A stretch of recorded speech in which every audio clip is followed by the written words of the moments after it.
Well, hello and welcome to this very special conversation. I'm Ridhima Bhatnagar. Made in Heaven Season 2 recently dropped on the OTT platform.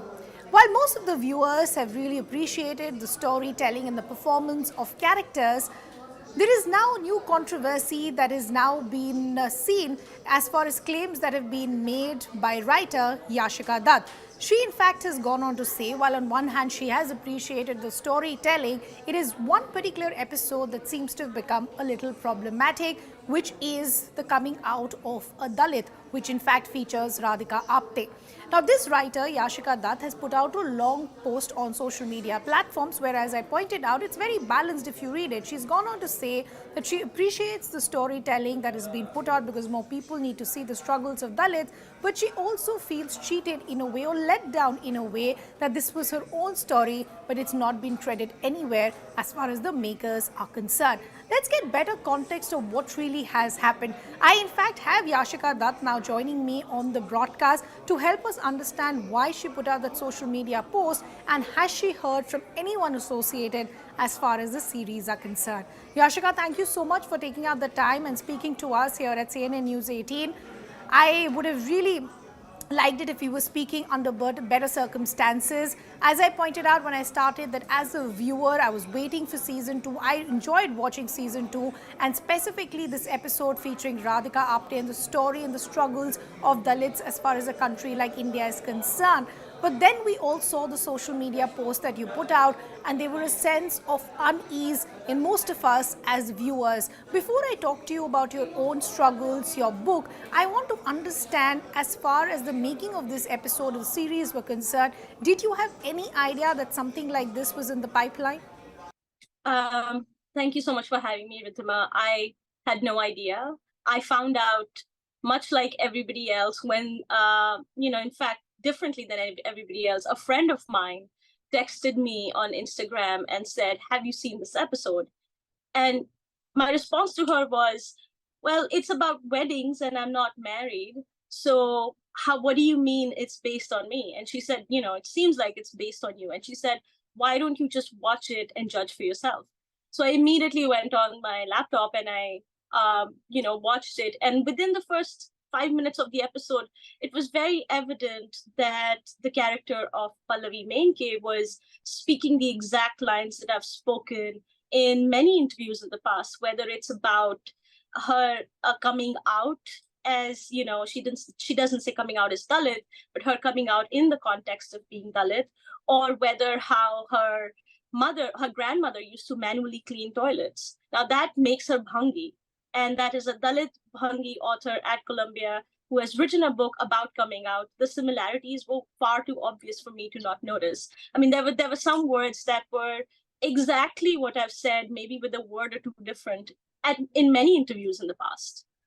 Yeah, and that's what I wanted to understand, Radhika. In a way, you've answered that by the end of your answer, which is that what are the kind of similarities that you saw with your own life and the character Pallavi. But I also want to talk about the post that you put out. And as I said when I started this conversation, that it was not bitter in nature.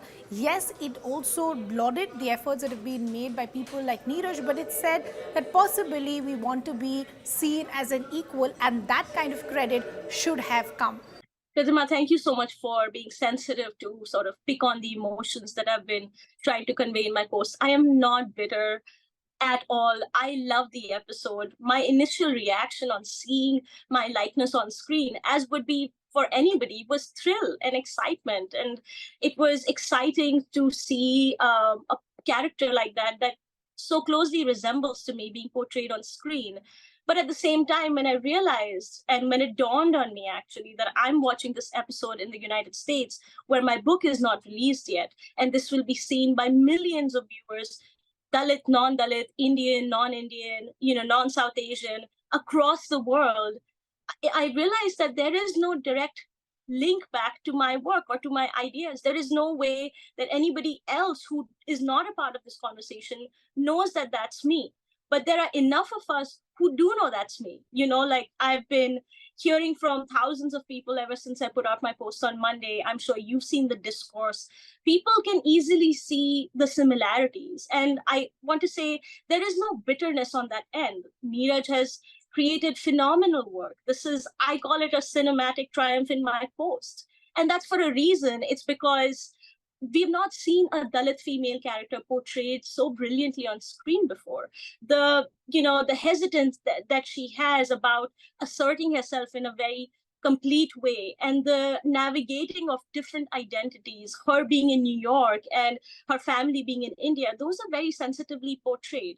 So I think there is so much value, tremendous value, that is to be gleaned from this entire episode. I think everybody, and I hope your viewers are watching this, I think everybody should see this. But at the same time, all I'm saying is, if folks can so easily recognize that's me, then credit is where credit is due. And that's all. This is not an example of, demanding for cancellation or demanding that this be taken off or anything like that.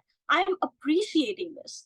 I'm trying to say that this is a wonderful and beautiful piece of art, but can we also acknowledge people who have so clearly inspired at least one of its central ideas? That's my entire point. I saw a lot of headlines where news outlets, we understand Indian journalism in India, they've said I've slammed the makers, which is absolutely not true. How is this slamming? I am calling them in. This is not calling anybody out.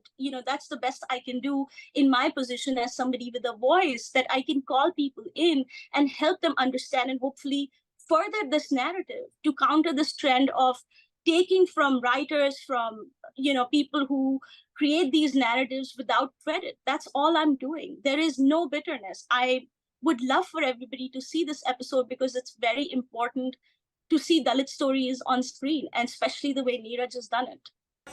Yashica, I want to talk about this phrase coming out, which anyone who is familiarized with your book, Coming Out as Dalit, would say that you, in a way, have popularized this phrase, which in many ways has been used in the series as well. For people who are not very tuned with your own life story and struggles, would you want to talk to us about how it was growing up as Dalit in India, then moving overseas, and the kind of struggles you had to face on a day-to-day basis? Yeah, thank you for clarifying that. I mean, coming out as a word, right? People have used it across the world in the context of being queer. People have said we are coming out as gay, we're coming out as bi, coming out as trans. That exists. For me, this particularly struck a chord when I was at Columbia. I had just worked in Hindustan Times in Delhi. I'd worked as a journalist for a decade, and I was hiding my identity. I grew up hiding my Dalit identity. I want the viewers to know I'm from the Bhangi caste. And that is not just a Dalit caste, it's a Dalit untouchable caste, which is at the lowest, most bottom point in the totem pole of the caste system. Our presence in communities is considered untouchable, and there is so much heinousness that is associated with this identity that people who are Bhangi can only understand the shame that we live with. And because my family were able to access reservation and had 2 or 3 generations of education, which was denied to us before, that's when we decided that we were going to hide our identity. Because, think about it. I was born and raised in Rajasthan, in Ajmer. My mom was told that having one girl was one girl too many. They didn't want a girl child. So being a Dalit woman in those circumstances, I had no other choice but to hide who I was. I grew up changing my last name, hiding my identity. And this is not just my story. This is something that Dalits have had to do for many, many years. Many Dalits across India do that. The only thing that I did was to reveal my identity and take back ownership of that. I think that discourse is certainly something that I can credit back to myself. And I mean, let's think about it. As we are not used to seeing Dalit women assertively saying, this is mine. This is something I contributed. Somehow, as part of our culture, saying that I did this is considered a matter of shame, especially if it's a woman, even more so if it's a Dalit woman. All I'm saying is that I created a part of this discourse. It's a part of popular terminology now. People understand what coming out as Dalit means. And that is certainly my contribution. I'm not asking for anything beyond that. So I think it's important to link back to the work and the discourse that I've created, because it is so easy to steamroll over the labor of Dalit people and Dalit women in particular. I mean, we've seen the Indian feminist movement. Dalit women leaders were at the forefront, leading ideas, creating change. But when it came to giving them credit, they were cast aside. This is not just my one instance. This is just, this is a pattern of erasing Dalit labor that has existed. And now that we are at this critical juncture in the movement, in the narrative, when we are seeing such powerful stories, we have to do things right. And that's all that this is a call for. And I came out as Dalit I just want to add, I came out as Dalit in 2016 with, a post that said, "Today I'm coming out as Dalit," because I revealed my caste that I was hiding for so long and asserted my Dalit identity with pride. I was not shameful of being Bhangi anymore. And that is uniquely my story, and also the story of so many Dalits who then felt inspired to do the same. And this is where, Yashica, I wanted to understand when you speak about your mother not being sure that if you came out, whether responses would change or not. I want to go back to a particular scene as far as this episode is concerned, where the brother of the character Pallavi also says that, you want a Dalit wedding, but did you even ask us whether we wanted a wedding like this? Are you not outing us when you come out? Are you asking us whether we are comfortable or not? Is that the kind of struggle that you saw within your own family members as well? I think, first of all, I'd like to say this is an experience that is collective to so many people who have since then revealed their Dalit identities and chose to stop hiding. So many of us hide our identities. And when we choose to stop doing that, we out ourselves, but also in some ways our families. When I came out as Dalit in 2016, there was similarly a conversation around that. And I was asked this question repeatedly: are your parents okay with this? Is your family okay with this? And I've talked about this in the book, that my family was not initially on board. My mother was very hesitant about what it would mean to sort of just release this secret that we have held on for so long. And she was very worried about how this would impact my career, my chances of having any kind of friends, and just, the discrimination that I was going to face. For people who live with identities that are out in the open, Rohit Vemula, for example, and so many other countless Dalit people, I think this is not a struggle that, they've already endured. This is something that they've already accepted. They've never hide themselves. And that is a really courageous thing to do. But for those of us who are not able to live with our identities out in the open, it is a matter of almost life and death. It's not really, but it feels like so significant. And for my mother, that was a huge concern. So I would say that, this was something that I had to deal with as well. They were worried about if I'm outing my siblings too.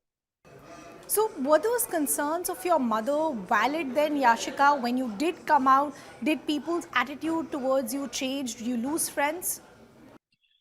I think, Ridhima, my story is different from a lot of people because look at where I live. I don't live in the country.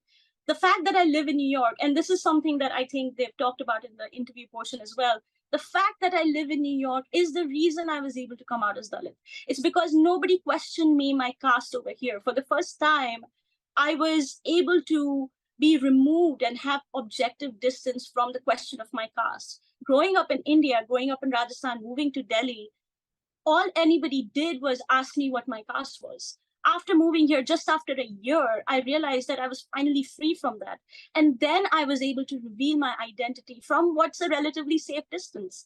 I want to be very cognizant that I didn't do this while living in India, where a lot of people actually do that. I did it from the safe distance of being in the US, where it didn't matter if I had Indian friends or not who could discriminate against me. I have friends from a lot of different nationalities who are not aware of the caste system.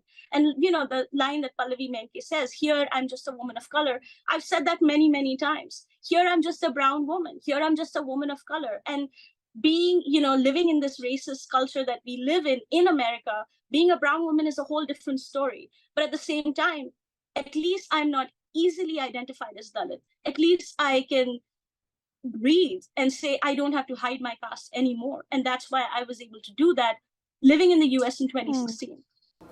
Well, that's a valid point that you're making, that your journey, even though it's similar to many in India, it's also very different because you decided to come out when you were not in India, and that's why possibly it became a lot easier for you, because there you were just seen as a woman of color and not by your caste.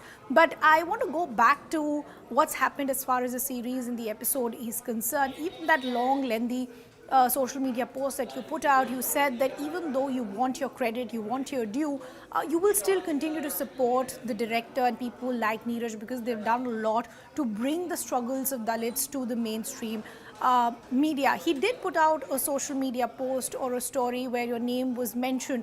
Do you think that was an afterthought, or do you think it was coming too late in the day?